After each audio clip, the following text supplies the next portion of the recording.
Ako po si Dr. Benigno Manlapas, isang doktor na ang dedikasyon ay ang pag-aalaga sa ating mga nakatatanda. Lagi ka bang nagigising ng 2 oras o 3 po ng madaling araw kahit hindi naman puno ang iyong pantog? Marahil iniisip mo na ito'y dahil lang sa edad o normal lang. Ngunit ang totoo, ang maliit na gawi na ito ay maaaring unti-unting nakakasira sa iyong tulog at sa iyong puso.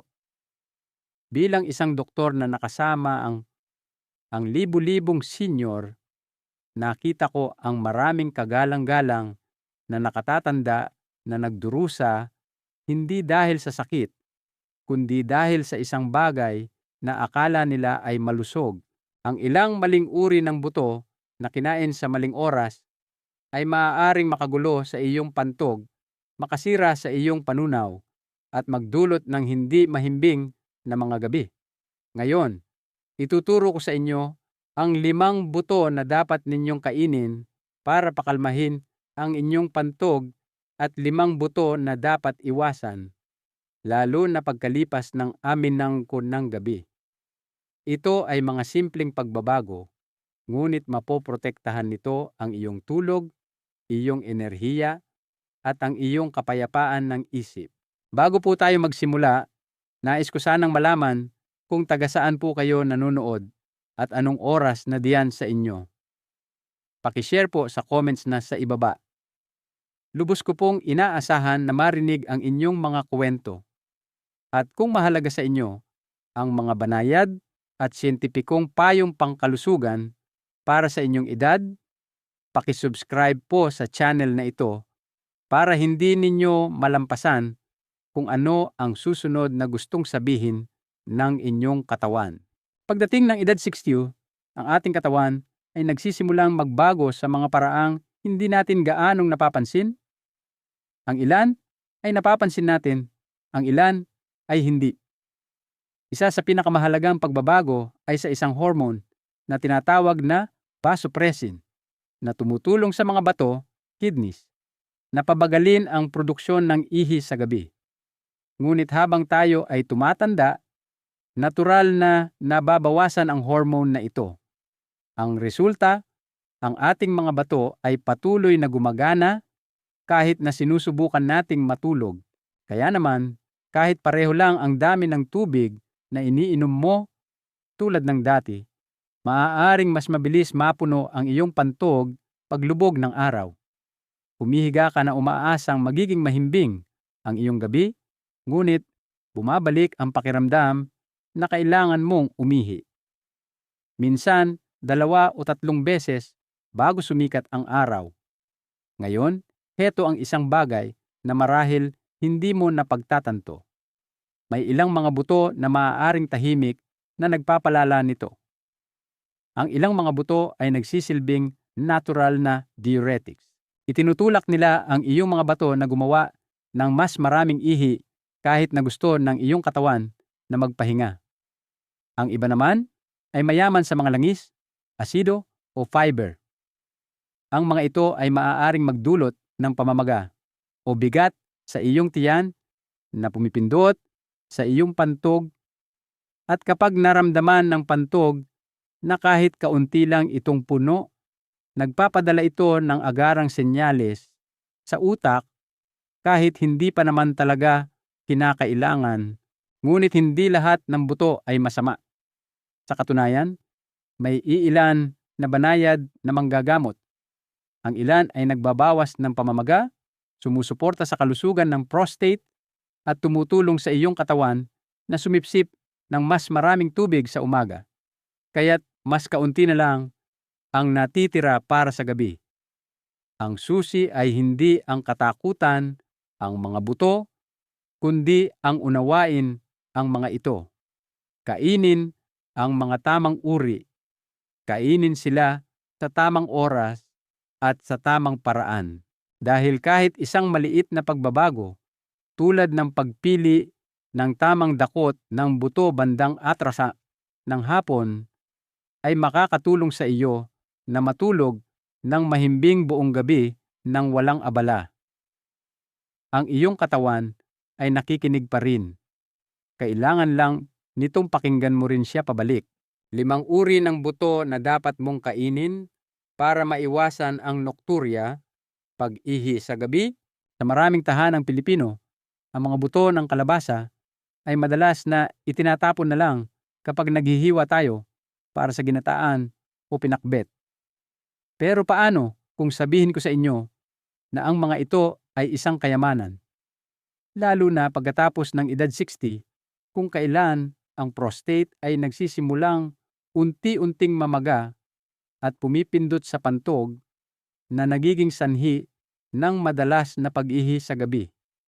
Nangyayari ito sa maraming senior na lalaki, madalas nang walang babala at hindi ito palaging napag-uusapan sa pamilya. Maaari kang makaramdam ng hiya na gumising ng 2 o 3 beses sa isang gabi.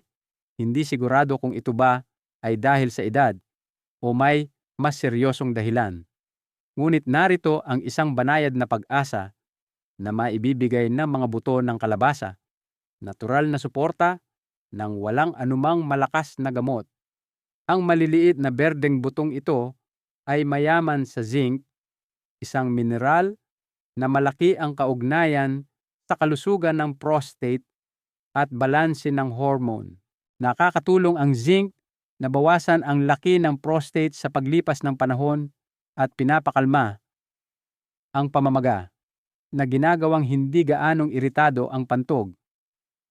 Naglalaman din ang mga buto ng kalabasa ng mga phytosterol, mga compound na napatunayan sa mga pag-aaral na nakakapagpagaan ng mga problema sa ihi, lalo na sa mga matatandang lalaki. Sa katunayan, maraming doktor ngayon ang nagre-rekomenda ng maliit na pang-araw-araw na dosis ng mga butong ito sa mga pasyente na hindi pa handa para sa medikasyon. Hayaan ninyong ibahagi ko ang kwento ni Mang Tonyo mula sa Batangas na nagsimulang magdagdag ng 1 kutsara lamang ng roasted na buto ng kalabasa sa kanyang merienda sa hapon. Sa loob ng 3 linggo, napansin niya ang pagbawas sa kanyang mga pagpunta sa banyo sa gabi at sa pagtatapos ng buwan. Nakakatulog na siya ng 5 oras ng dire-diretso. Sinabi niya sa akin nang may ngiti, "Doc Ben, hindi ko akalain na ang isang maliit na bagay ay makapagbibigay ng ganito kapayapang pagbabago. Kaya, mahal kong senior, kung naghahanap ka ng natural, ligtas, at Pilipinong paraan upang suportahan ang iyong pantog, isaalang-alang ang simpleng pagbabagong ito.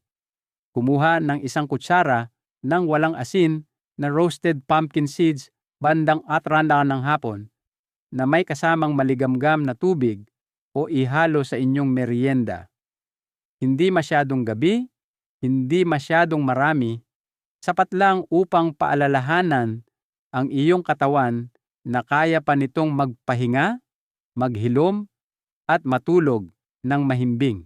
Ang flax seeds o alsi ay kilala, ngunit madalas na nakakalimutan, tahimik na nakatago sa isang sulok ng lalagyan ng pampalasa. Ngunit para sa mga senyor, lalo na pagkatapos ng edad 60, ang maliit na butong ito ay maaaring mag-alok ng malaking ginhawa kung gagamitin sa tamang oras at sa tamang paraan. Alam ninyo, habang tayo ay tumatanda, ang ating katawan ay nagiging mas madaling mamaga, sumasakit ang mga kasukasuan, nagiging mas mababaw ang tulog, at ang ating mga hormone ay dahan-dahang nawawala ng ritmo. Ang tahimik na pagbabagong ito ay nakakaapekto sa lahat, mula sa panunaw hanggang sa kontrol sa pantog, na madalas na humahantong sa mas madalas na pag-ihi sa gabi at pagkabalisa. Ngunit ang flax seeds ay may daladalang espesyal, isang plant-based na omega-3 na tinatawag na ALA, na nagdadala ng banayad na paggaling sa tumatandang katawan. Ang ALA o alpha-linolenic acid ay tumutulong na bawasan ang talamak na pamamaga, ang uri na tahimik na gumagambala sa mga ugat ng iyong pantog at maging sa iyong isipan. Para sa maraming nakatatanda, Ang pamamaga na ito ay lumalabas bilang madalas na paggising sa gabi, hindi maipaliwanag na pagkapagod, at hormonal imbalance. Ngunit isang kutsarita lamang ng sariwang giniling na flaxseed sa isang araw ay maaaring suportahan ang balanse ng katawan na tumutulong na pakalmahin ang nervous system at bawasan ang pagmamadaling umihi. Hayaan ninyong ikwento ko sa inyo si Aling Flora mula sa Cebu na laging nagigising tuwing 3-year-old ng madaling araw. Kahit nakaunti lang ang iniinom niyang tubig, sinimulan niyang magdagdag ng kalahating kutsarita ng giniling na flaxseed sa kanyang gatas sa umaga at isa pang kalahati sa kanyang ulam na may sabaw sa tanghalian. Pagkatapos ng 2 linggo, nagsimula siyang matulog ng mas mahimbing, minsan pa nga ay 6 na oras ng dire-diretso ng walang abala. Sabi niya sa akin, akala ko kailangan ko ng mas maraming gamot, pero ang kailangan ko lang pala ay isang bagay na napakasimple at madaling hanapin. Kaya, mahal kong senior, kung gusto mo ng natural na paraan upang suportahan ang iyong mga hormone at pakalmahin ang iyong pantog, ang flaxseed ay maaaring maging iyong tahimik na kaibigan. Gamitin ito ng sariwa, gilingin lamang ang maliliit na dami at inumin bago lumubog ang araw. Dahil kahit sa pagtanda, naaalala pa rin ng iyong katawan kung paano maghilom. Kailangan lang nito ng tamang suporta. Ang methi seeds o fenugreek ay maaaring hindi karaniwan sa ating kusina. Ngunit sa ibang bansa ito ay ibinababad magdamag o ginagamit sa paggisa. Ngunit pagkatapos ng edad 60, lalo na para sa mga kababaihan, ang maliliit na gintong butong ito ay maaaring tahimik na magdala ng ginhawa kung saan ito pinakakailangan. Pagkatapos ng menopause, maraming senior na kababaihan ang nagsisimulang harapin ang mga hindi inaasahang hamon, discomfort sa panunaw, magulong tulog, at madalas na pag-ihi sa gabi. Hindi lamang ito mga pisikal na issue. Nagdadala rin ito ng emosyonal na bigat, lalo na kung walang sinuman sa pamilya ang tunay na nakakaunawa kung ano ang nagbabago sa loob. Ngunit ang methi seeds, simple at abot-kaya, ay ginagamit na sa Ayurveda sa loob ng maraming siglo upang balansehin ang panunaw at suportahan ang kalusugan ng hormone. Ang methi ay naglalaman ng soluble fiber at mga compound na nagpapakalma sa tiyan, nagbabawas ng bloating at dahan-dahang nililinis ang digestive tract. Kapag bumuti ang panunaw, nababawasan ang pressure sa pantog, lalo na sa gabi. Nangangahulugang mas kaunting bigla ang pag-ihi pagkatapos matulog. Para sa maraming post-menopausal na kababaihan, sinusuportahan din ng methi ang balance ng estrogen, pinapakalma ang nervous system at nagtataguyod ng mas mahimbing na tulog. Ikwento ko sa inyo si Lola Carmen mula sa Iloilo na gumigising ng 2 beses bawat gabi pagkatapos niyang mag-65. Sinimulan niyang uminom ng maligamgam na tubig na may 1 kutsaritang babad na methi seeds bandang 6 ng gabi, gaya ng mungkahin ng kanyang manugang. Sa loob lamang ng 10 araw, gumaan ang kanyang panunaw, nabawasan ang bloating at nagsimula siyang matulog ng mas mahaba. Tahimik niyang sinabi sa akin, pakiramdam ko na alala na ulit ng katawan ko kung paano magpahinga. Hindi ko alam na kaya pala itong gawin ng methi. Kaya, mahal kong senior, lalo na kung ikaw ay isang babae sa iyong ginintuang taon, huwag mong baliwalain ang iyong nagbabagong katawan. Pakinggan mo ito ng may pag-iingat. Subukang idagdag ang binabad na tubig ng methi o malambot na buto ng methi sa iyong routine sa maagang gabi. Hindi marami. kaunti lang dahil ang maliliit na pagbabago na ginawa ng may pag-aalaga ay madalas na nagdudulot ng pinakamalalim na paggaling. Ang sunflower seeds ay bihirang bigyan ng pansin, ngunit ang maliliit na puting butong ito ay nagtataglay ng tahimik na lakas, lalo na para sa mga nakatatanda tulad ninyo. Habang tayo ay tumatanda, ang ating pantog ay nagiging mas sensitibo, mabilis na tumutugon kahit sa maliit na dami ng ihi o bahagyang kaasiman sa katawan. Madalas itong humahantong sa putol-putol na tulog, madalas na pagpunta sa banyo, at ang mabigat na pakiramdam sa umaga na hindi talaga nawawala. Ngunit mayroong isang bagay sa loob ng sunflower seeds na makakatulong, isang makapangyarihang antioxidant na kilala bilang vitamin E na nagpapakalma sa panloob na iritasyon. Tumutulong ang vitamin E na bawasan ang pamamaga sa lining ng pantog, dahan-dahang pinapakalma ang mga ugat na nagpapadala ng mga agarang senyales sa gabi. Para sa mga nakatatanda, lalo na sa mga nahaharap na sa mga isyu sa panunaw o sakit sa kasukasuan, ang nakakakalmang epekto na ito ay nagdudulot ng dobleng benepisyo sa loob at labas. Maaaring hindi mo ito makita kaagad, ngunit sa paglipas ng mga araw, lumalalim ang iyong tulog, mas matagal makapagpigil ang iyong pantog, at nagsisimulang gumaan ang iyong mga umaga. At ang pinakamagandang bahagi, madaling idagdag ang mga butong ito sa iyong routine nang hindi nangangailangan ng anumang pagbabago sa iyong mga tradisyonal na pagkain. Hayaan ninyong ibahagi ko ang kwento ni Nanay Belen mula sa Davao, edad 71, na nahihirapang gumising ng 2 hapliambi ng madaling araw at muli ng 4 haplial ng madaling araw. Sinimulan niyang nguyain ang kalahating kutsara ng roasted sunflower seeds bandang pamituyabian ng hapon kasama ng kanyang merienda. Sa loob ng 2 linggo, naging mas mahimbing ang kanyang tulog at nagsimula siyang gumising ng 1 beses na lamang bago sumikat ang araw ng walang discomfort.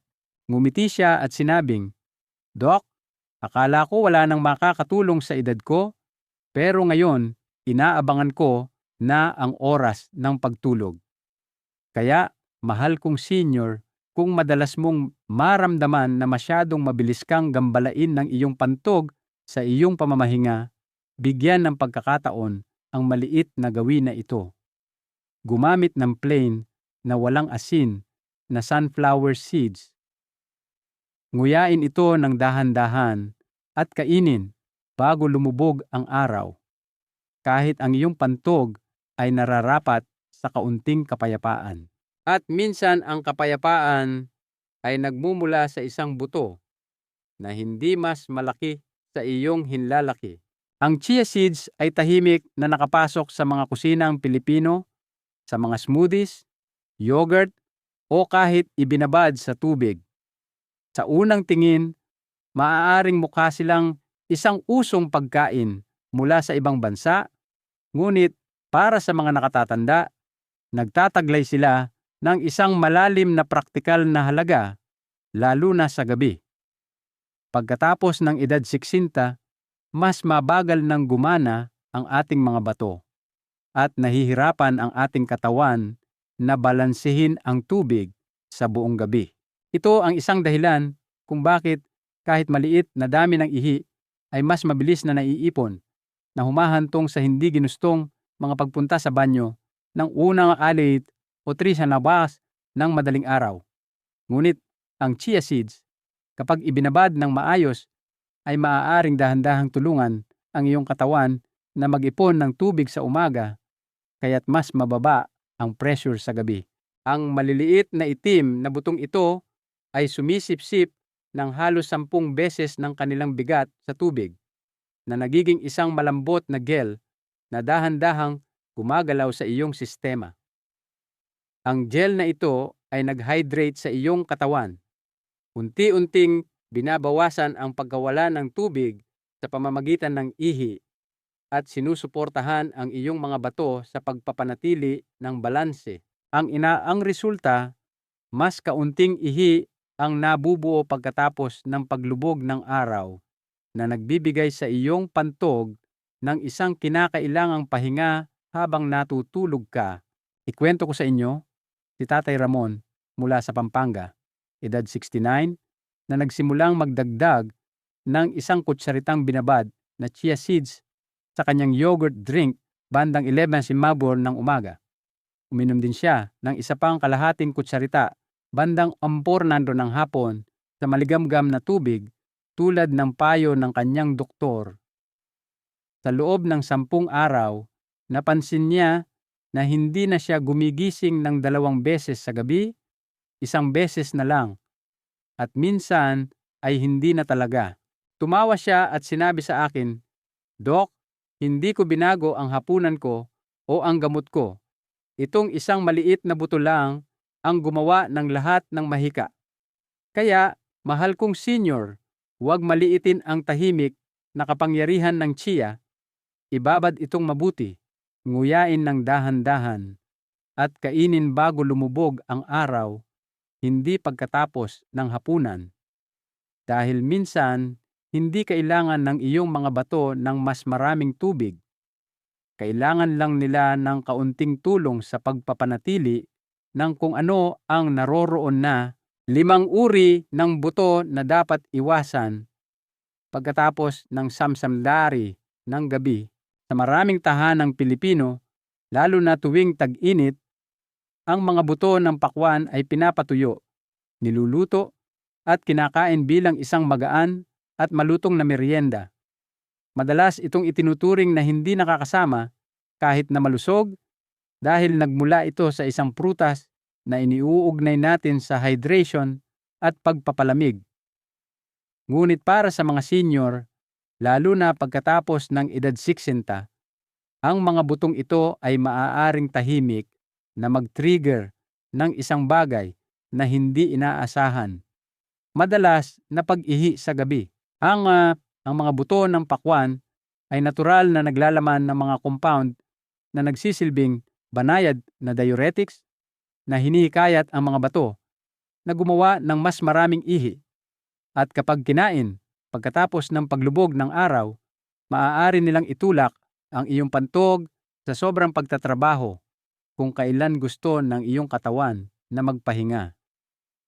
Ang problema ay hindi lamang ang mga buto, kundi ang timing. Kapag kinain sa gabi pagkatapos ng samsiri o 7 sineman ng gabi, maaari nilang tahimik na punuin ang iyong pantog habang natutulog ka, kahit nakaunti lang ang ininom mong tubig.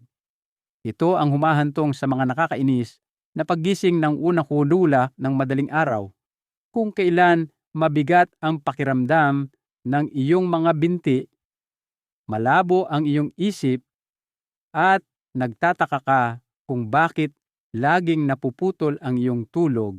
Ikwento ko sa inyo si Lolo Pedro mula sa Laguna na nasisiyahan sa roasted na buto ng pakwan tuwing gabi pagkatapos ng hapunan. Iniisip na ito ay magaan at mabuti para sa panunaw. Ngunit natagpuan din niya ang kanyang sarili na gumigising ng 2 o kahit 3 beses sa kabila ng pagbabawas ng kanyang iniinom na tubig sa gabi. Nang ibahagi niya ito sa kanyang doktor, naging malinaw ang timing ng mga buto at nang ilipat niya ang pagkain nito sa 11:00 ng umaga, pumuti ang kanyang mga gabi. Sinabi niya sa akin na ito ay isang napakaliit na bagay. Hindi ko akalain na ang tulog ko ay ninanakaw ng isang bagay na kinakain ko ng 90 mahabo ng gabi. Kaya, mahal kong elder, kung gusto mo ang buto ng pakwan, hindi mo kailangang itigil ng tuluyan. Ilipat mo lang ito sa iyong merienda sa umaga o maagang hapon. Mas mainam bago magduwa na misal ng hapon kung kailan mas aktibo ang iyong mga bato. Dahil minsan, ang mahimbing na tulog ay hindi nagmumula sa bagong gamot. Nagmumula ito sa mga lumang gawi na dahan-dahang itinatama. Ang isang maliit na kurot ng fennel seeds ay kinakain pagkatapos kumain bilang mouth freshener o pantulong sa panunaw. Pakiramdam nito ay tradisyonal, nakakakalma at ligtas, lalo na pagkatapos ng hapunan kung kailan gusto ng katawan ng isang bagay na magaan para tapusin ang araw. Ngunit ang hindi napagtatanto ng maraming nakatatanda ay ang fennel seeds ay isa ring malakas na natural na diuretic na nangangahulugang pinapataas nito ang produksyon ng ihi. Nakakatulong ang epektong ito sa araw. Ngunit kapag kinain pagkatapos ng itong sulibir ng gabi, maaari nitong gambalain ang mismong pahinga na nahanhangad ng iyong katawan. Maaari kang makaramdam ng kalmado pagkatapos kumain ito, ngunit 2 oras pagkatapos, ang iyong pantog ay maaaring magsimulang bumulong, pagkatapos ay tumawag, at pagkatapos ay gisingin ka ng tuluyan. Pinasisigla ng fennel ang aktibidad ng bato na nagiging sanhi ng paglabas ng sobrang likido sa iyong sistema. At kapag nangyari ito sa gabi, maaari itong humantong sa putol-putol na tulog, tuyong bibig, at ang mabigat na pakiramdam sa susunod na umaga. Hindi nakakakuha ng oras ang katawan upang maghilom ng malalim. At sa paglipas ng mga araw, nagsisimulang bumaba ang antas ng enerhiya. Ikwento ko sa inyo si Tita Linda mula sa Bigan, edad 67, na laging ngumunguya ng isang kutsaritang fennel pagkatapos ng kanyang 8:30 ng gabing hapunan araw-araw. Naniniwala siyang nakakatulong ito sa bloating, ngunit gumigising din siya ng 1 ng madaling araw at muli ng atrbase ng madaling araw tuwing gabi. Ipinakita sa kanya ng kanyang anak na babae ang isang health article at dahan-dahang hiniling sa kanya na itigil ang late night fennel sa loob ng 1 linggo. Nag-aalangan si Tita Linda ngunit pumayag, at sa loob ng 5 araw ay gumigising na lang siya ng 1 beses, minsan ay hindi na talaga. Sinabi niya sa akin kalaunan, "Doc, akala ko hindi nakakasama ang fennel, pero ngayon alam ko na mas mahalaga pala ang timing kaysa sa akala ko." Kaya, mahal kong senior, kung gusto mo ang fennel, huwag mong isuko. Ilipat mo lang ito pagkatapos ng tanghalian o sa iyong atrom ng hapon na merienda. Kapag kinain sa tamang oras, sinusuportahan pa rin nito ang panunaw ng hindi ginagambala ang iyong pahinga. Ang iyong mga gawi ay hindi kailangang sirain, kailangan lang dahan-dahang iakma upang umayon sa ritmo ng iyong ginintuang taon. Lalo na tuwing may pista o pagbisita ng pamilya, ang kasoy ay inihahain bilang tanda ng pagmamahal at pagdiriwang. Ang masarap nitong lasa, malambot na lutong, at creamy na texture ay nagpaparamdam na ito ay isang espesyal na handa kahit sa maliit na dami. Ngunit para sa mga nakatatanda, lalo na pagkatapos ng edad 60, ang kasoy ay maaaring tahimik na makagambala sa panunaw.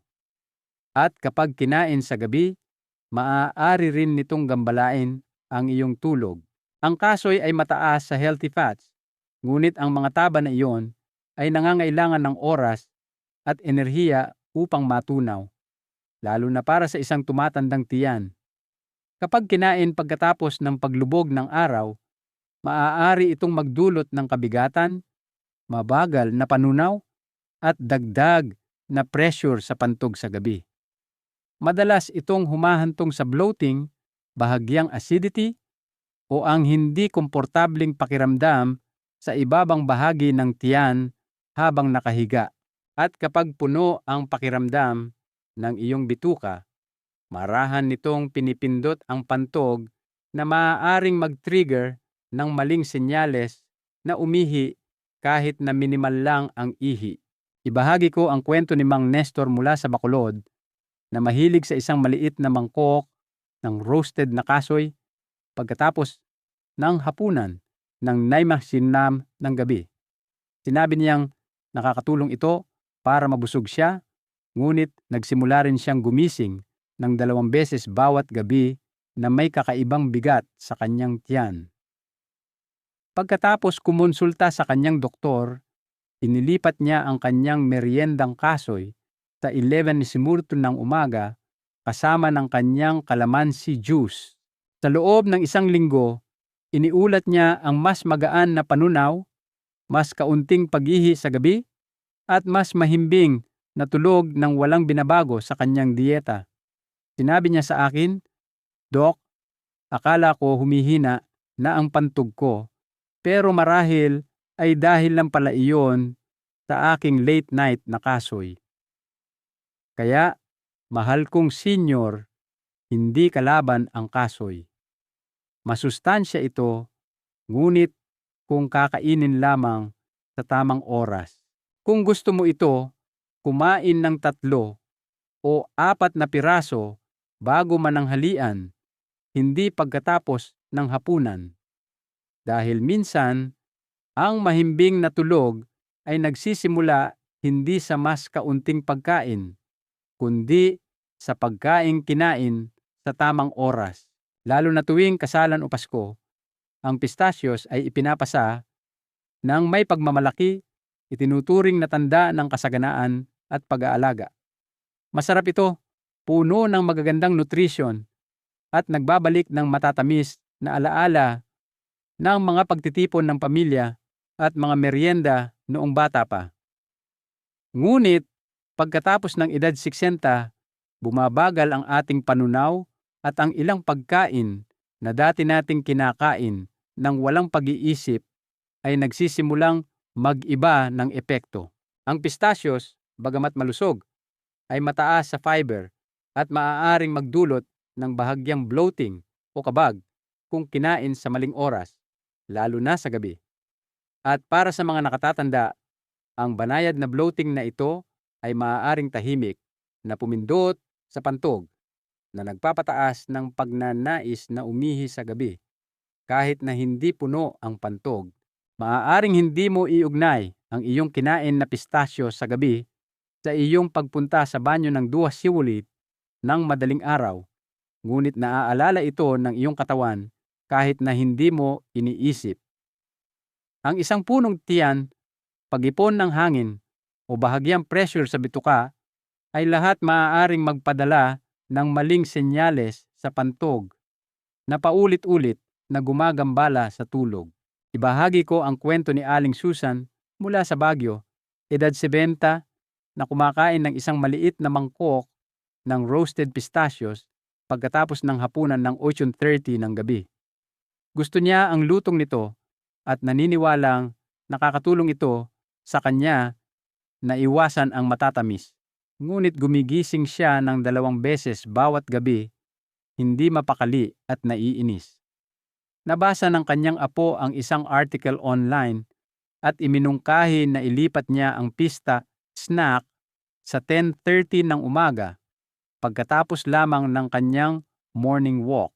Sa loob ng 1 linggo, nabawasan ang kanyang bloating, lumalim ang kanyang tulog, at hindi na niya kailangang magmadali sa banyo bago mag-umaga.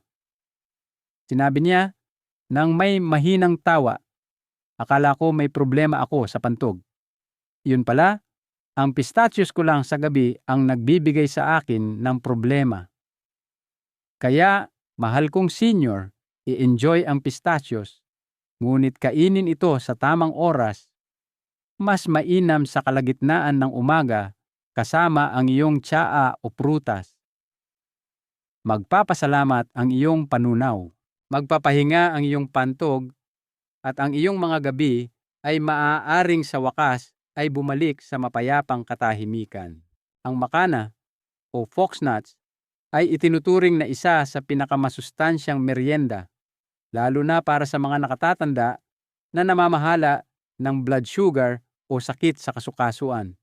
Magaan ito, malutong, at madaling i-roast ng walang mantika, kaya't sikat itong pagpipilian tuwing merienda sa hapon o habang nanonood ng TV. Ngunit ang madalas nating nakakalimutan ay mataas din ang makana sa resistant starch at protina na mas matagal matunaw. At pagkatapos ng paglubog ng araw, kapag natural na bumabagal ang panunaw, ang pagkain ng sobrang makana ay maaaring humantong sa bloating, kabag, at pressure sa tiyan sa gabi.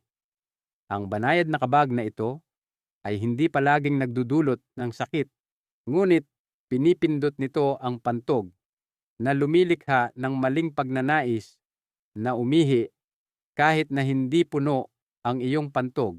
Para sa mga senior, nangangahulugan ito ng paggising ng 2:00 ng madaling araw, hindi dahil sa dami ng ininom na tubig, kundi dahil hindi pa ganap na natunaw ang kinain. Maaari mong isipin na nagloloko ang iyong pantog, ngunit sa katotohanan, sinusubukan lang ng iyong tiyan na iproseso ang ibinigay mo dito noong 9:00 ng gabi. Ikwento ko sa inyo si Lola Corazon mula sa Bulacan na nasisiyahan sa isang mangkok ng roasted makana na may kaunting asin tuwing gabi pagkatapos ng hapunan. Naniniwala siyang ito ay magaan at malusog, ngunit natagpuan pa rin ang kanyang sarili na gumigising ng 2 beses bawat gabi upang pumunta sa banyo. Hiniling sa kanya ng kanyang anak na babae na isang dietitian na ilipat ang makana sa 11:30 ng umaga at bawasan ng kaunti ang dami. Sa loob ng 1 linggo, gumaan ang kanyang bloating, nabawasan ang kabag, at nakatulog siya sa halos buong gabi nang walang abala. Ngumiti siya at sinabi sa akin, "Akala ko kaibigan ko ang makana. Ngayon alam ko na mabuting kaibigan siya, pero sa umaga lang. Kaya, mahal kong senior, i-enjoy ang iyong makana, ngunit kainin ito pagkatapos ng almusal o bilang merienda sa tanghali, hindi pagkatapos ng hapunan. Dahil kahit ang pinakamagaan na pagkain ay maaaring maging mabigat kung kinain sa maling oras, at ang iyong katawan ay nararapat sa kapayapaan, hindi pressure sa gabi." Para sa mga nakatatanda sa Pilipinas, ang pagdaragdag ng mga buto sa pang-araw-araw na routine ay maaaring maging isang banayad at natural na paraan upang suportahan ang panunaw, mga hormone, at kalusugan ng pantog. Ngunit tulad ng lahat ng makapangyarihang bagay, mahalaga ang timing at paraan, lalo na pagkatapos ng edad 16s, kung kailan nagiging mas sensitibo ang ating katawan. Ang mga buto ay mayaman sa nutrisyon, ngunit gayon din sa mga langis, fiber, at mga compound na nangangailangan ng mabagal at matatag na panunaw. Upang matulungan ang iyong katawan na sipsipin ang kabutihan ng walang stress, ang pinakamainam na oras para kumain ng mga buto ay sa pagitan ng 10:00 ng umaga at 5:00 ng hapon, kung kailan pinakamalakas ang panunaw. Nagbibigay daan din ito sa katawan na iproseso ang mga likido ng mas maaga sa araw, na binabawasan ang pressure sa pantog pagkatapos ng paglubog ng araw. Iwasan ang pagkain ng mga buto kasama ng gatas o yogurt, lalo na sa gabi, dahil ang kombinasyong ito ay maaaring maging mabigat para sa mga matatandang tiyan at maaaring magdulot ng bahagyang fermentation. Sa halip, subukang ihalo ang 1 kutsara ng roasted na walang asin na buto sa iyong lugaw sa tanghalian o sa iyong merienda sa trisyan ng hapon. Maaari mo rin itong iwisik sa simpleng ensaladang monggo o nguyain ng dahan-dahan na may kasamang maligamgam na tubig bago ang iyong paglalakad sa hapon. Ngunit tandaan, huwag kailanman sosobrahan ang dami. Para sa karamihan ng mga senior, 1 hanggang 2 kutsara bawat araw ay higit pa sa sapat. At tungkol sa paghahanda, iwasan ang mga buto na deep fried, sobrang luto, o binalutan ng asin o pampalasa. Maaaring mas masarap ang mga ito, ngunit nakakairita ito sa tiyan at ginugulo ang natural na balanse ng mga likido. Sa halip, bahagyang i-roast ang mga buto sa bahay o ibabad ang mga ito sa loob ng 15-20 minuto bago kainin. Ang mga binabad na buto ay mas malambot, mas madaling matunaw, at tumutulong sa iyong katawan na manatiling hydrated sa isang banayad na ritmo. Tiyakin din na uminom ka ng sapat na tubig mula umaga hanggang 1 o 5 ng hapon. Iyon ang oras na kailangan ng mga bato ang iyong suporta. Pagkatapos ng umamkos ng gabi, dahan-dahang bawasan ang tubig at itigil ang mabibigat na merienda upang manatiling kalmado ang iyong pantog sa buong gabi. Paalala ko sa inyo, mahal kong senior, ang iyong katawan ay nakikinig pa rin, nag-a-adjust pa rin, at handa pa ring maghilom. Kumain ng matalino, kumain ng dahan-dahan, at higit sa lahat, kumain ng may kamalayan sa timing ng iyong katawan. Dahil kapag ginawa mo iyon, kahit isang maliit na dakot ng buto ay maaaring maging isang malambot na regalo sa iyong tulog, iyong lakas, at iyong kapayapaan.